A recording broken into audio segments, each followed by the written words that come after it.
one before last lecture of the season. Pleasure to have Dr. Rory Miller here. Next week, on Wednesday, we have Professor Avi Baker, who has just published a new book on the perception of the Jews as the chosen people, and he'll present his findings here next Wednesday at 10 o'clock, and then we go into summer sleep. If you haven't registered, you can do so with Tamas.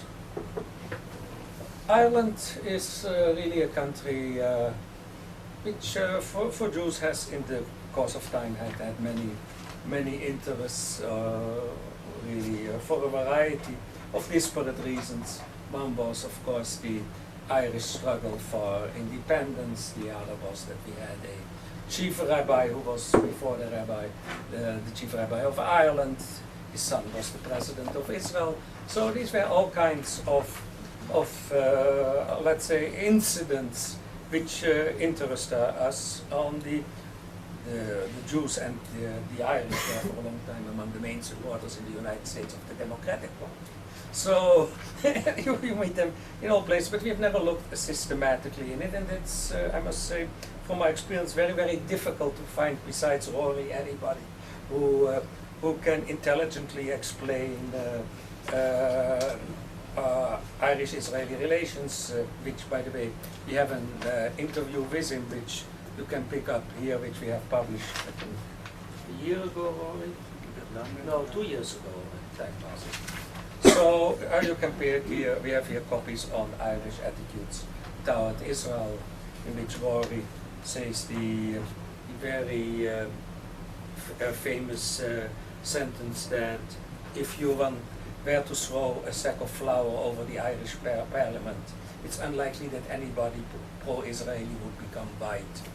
So this is a very, very unusual situation, because probably one of the only parliaments in Europe where you have no pro-Israelis, even in the most anti-Israeli political countries, and Rory will certainly tell you that Ireland makes that list, and otherwise you only have to read my interview with Oded Iran, who said that among the European countries, Sweden and Ireland were the most problematic ones during his time as ambassador at the European Union. On the other hand, there is very little anti-Semitism in Ireland. The community is respected, has an official status, and it's one of the countries where of the few countries where you have this discrepancy between anti-Israelism and anti-Semitism.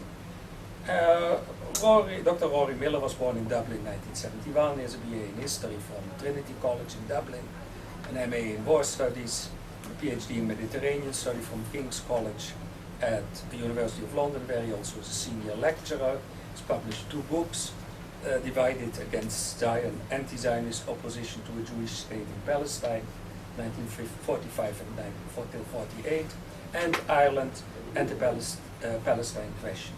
He is also de facto the editor of this very, very interesting scholarly publication, Israel Affairs, of which this is the latest issue.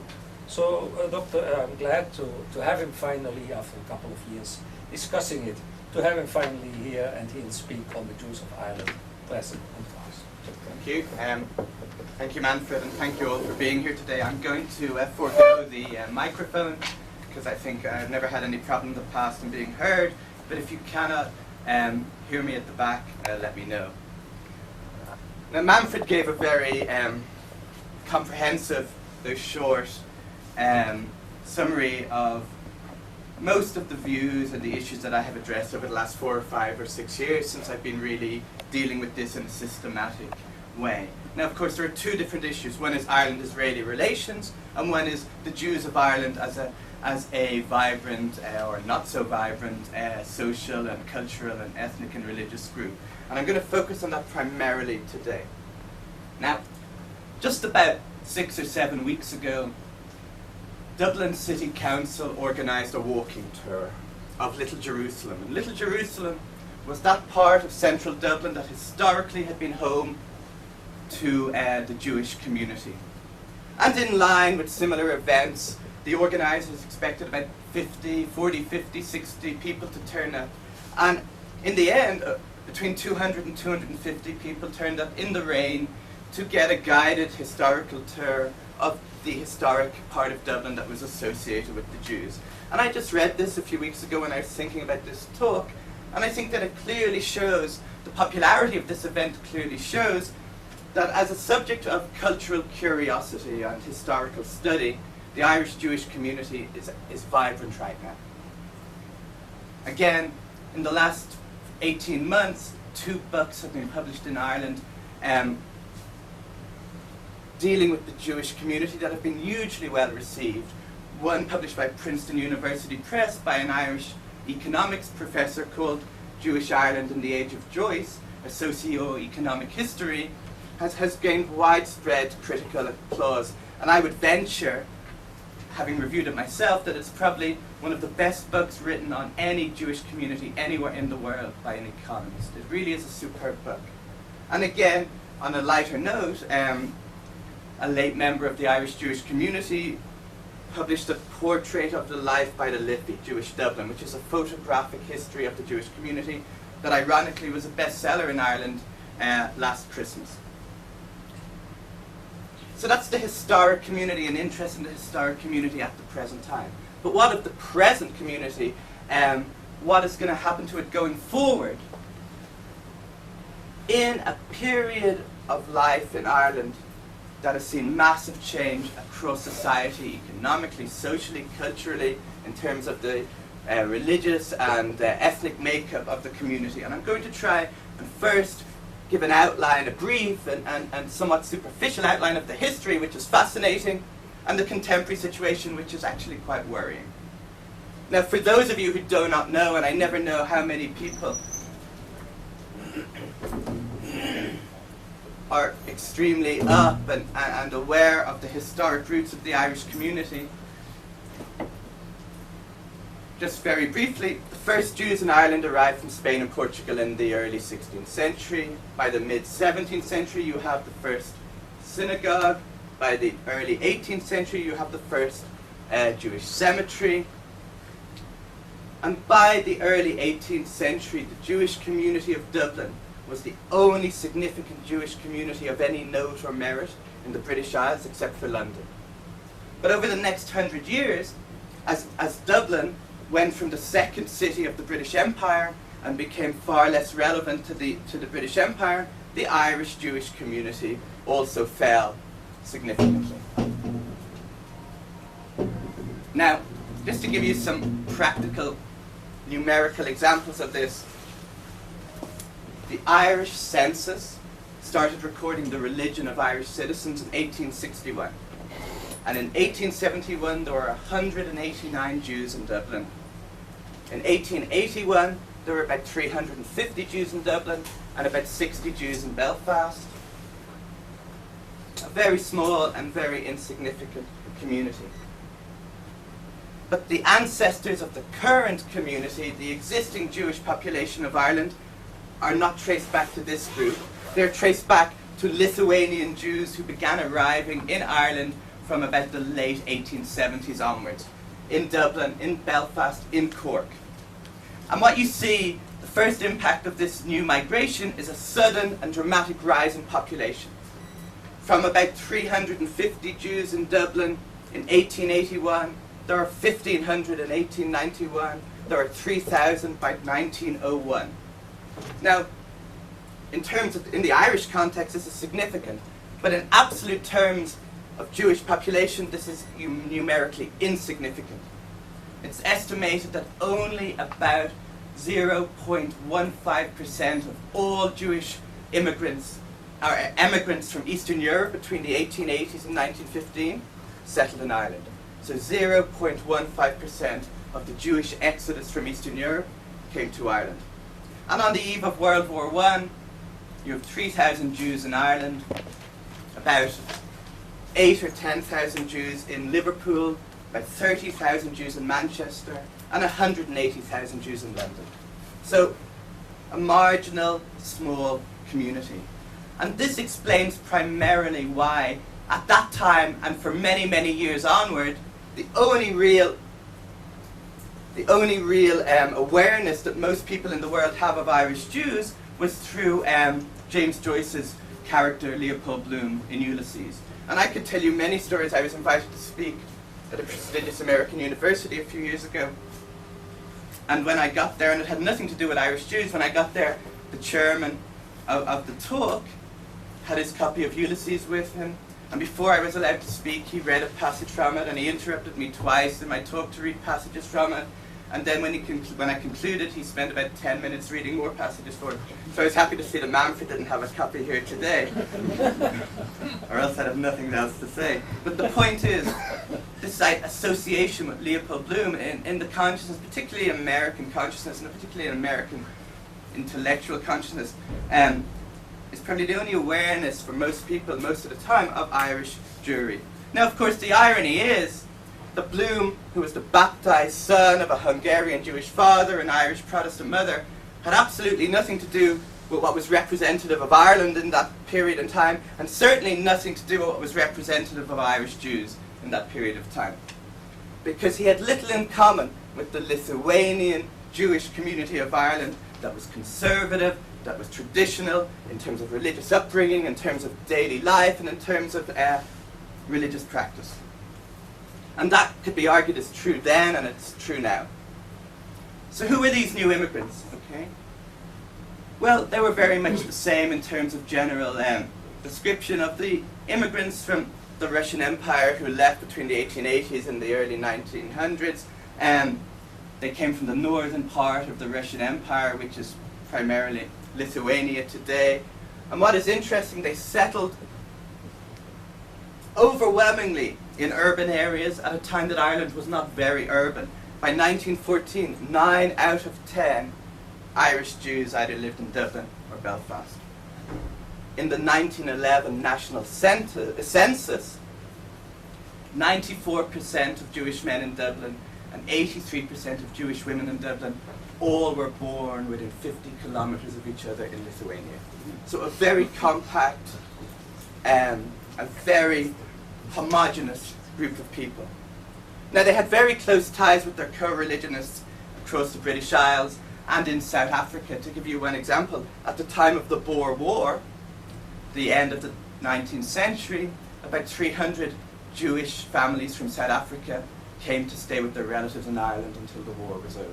So they had close ties with the South African Jewish community, they had close ties with communities in Leeds, in London, in Manchester. And in the early years of the 20th century, Lithuanian Jews in Ireland called Ireland England Ireland. So they really did not differentiate to a great extent.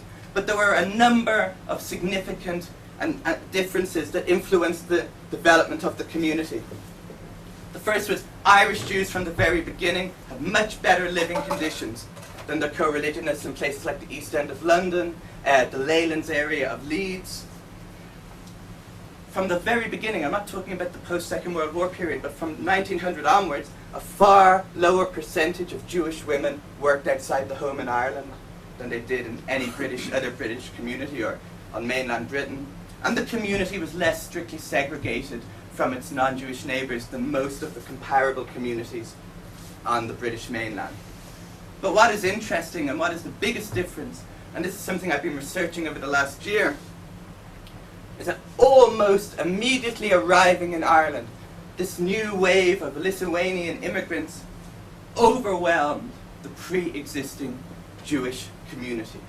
That small group of families, a couple of hundred strong, who could trace their roots back for 2 or 3 centuries.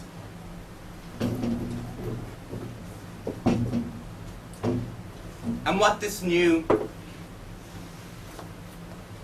immigrant group did, which happened nowhere else in Europe in this short period of time, was that they swept away any influence that had been there with the pre-existing elite. And they proceeded to build a highly nationalist community in Dublin like the one they had left behind in Lithuania. And what you see in Dublin in particular, but in Cork also, and I just don't have time to do it today, but it's some fascinating stuff. What you see in Dublin is a group of people who had left what was probably the most Zionist-oriented community in Eastern Europe arrived in Ireland and started building what is arguably, by a lot of criteria, evolved into the most Zionist community in Western Europe. Now, I've published I've submitted for publication a couple of articles on this, which is really very interesting. I don't have time to deal with it now, but it's worth noting the profound attachment to Zionism of Irish Jews between 1900 and 1948. And I'll just give you three very quick examples. The first is that as far back as the 1890s, the Dublin and Cork Zionist associations and the Chavevi Zion associations, the Lovers of Zion associations in Dublin and Cork were among the strongest in the British Isles, among the biggest fundraisers. This is in the 1890s. In 1900, the Dublin Daughters of Zion was founded. Now, to put this into perspective, this was the first woman Zionist group to be founded in the British Isles, and it was only in 1912 that Henrietta Zold founded the American Daughters of Zion in the United States. So this came 12 years before the similar group in the United States. Now, I wonder to what extent the fact that a higher percentage of Irish Jewish women stayed in the home and didn't go out to work than in other communities across the British Isles influenced the fact that it is by far and away the most committed female Zionist organization in the British Isles and the oldest. And the third indicator, and I've found a lot of material on this, but we just don't have time to do it, is the Jewish National Fund Dublin Commission. The Jewish National Fund branch in Dublin was not an insignificant branch of the worldwide JNF. Per capita contributions from about 1926, when records begin, until 1948, put them well ahead per capita. Leeds, London, Manchester, Glasgow, you name it, far, far higher. And just to give you one example, between 1948 and 1949, over £20,000 sterling was raised in a community of about 4,000 people, and that was only one fund. There was a lot of other fundraising going on. Now, Manfred mentioned Chaim Herzog, and in his autobiography, which I guess if anyone has read anything about Ireland, they've read his autobiography, he explains about growing up in the early 20th century in Ireland, that the concept of a Jewish state emerged in our collective consciousness, added considerably to our sense of pride, and as that consciousness expanded, it strengthened our entire community. Now, I don't have time to go into the intricacies of how Zionism captured the imagination of Irish Jews today, but what I would just say is that both before and after the establishment of Israel, as Manfred indicated, some of the most talented and capable Irish Jews came to Israel, came to Palestine before 1948, and contributed to the development of this country. And I'm not just talking about Chaim Herzog and Yaakov Herzog, but there were a number of others. Just to give you one very brief example, an Irish Jew can claim to be the only Jewish person in the history of the mandate to be Chief Secretary of Palestine, a guy called Max Nura. And he was shot at the beginning of the Arab Revolt, and they sent him to Uganda, and eventually he came back and became Israeli ambassador to Australia. Okay, that's just one story. There are many others, but what I would say to you is Michael Brecher, the Israeli political scientist, drew up a table of how individuals from diaspora communities contributed to the building of the state. And in terms of individuals who occupied posts of a head of an operational department or higher in the Ministry of Foreign Affairs, in an equivalent civilian or military branch, Irish Jews made an equal contribution